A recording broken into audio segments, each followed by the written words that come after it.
আল্লাহ পাক যেন আমাদের সবাইকে একবার করে হলেও হজ করার তৌফিক দেয় মক্কা মদিনায়। উক্ত বিষয় হজে যেতে উদ্বুদ্ধ করতে শুক্রবার পবিত্র জুমায় একজন মাওলানা খতিব সাহেবের বক্তব্য শোনা যায়।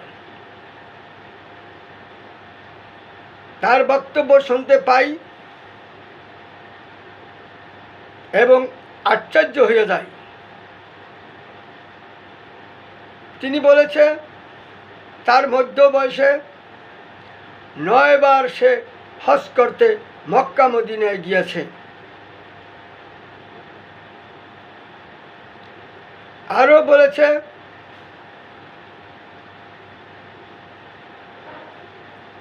দেশ বিদেশে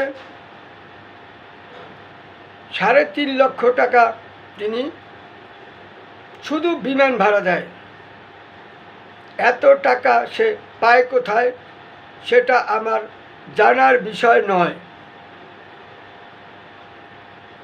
দুঃখের বিষয় দেখা যায় প্রতি বছর কোরবানির সময় বাসায় বাসায় গোস্ত টোকায় বস্তা বইরা নেয়।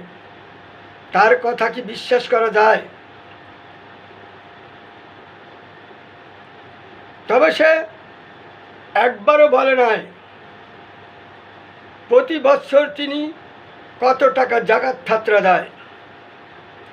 একবারও তিনি বলে নাই প্রতি বছর তিনি সরকারকে কত টাকা ট্যাক্স দেয়।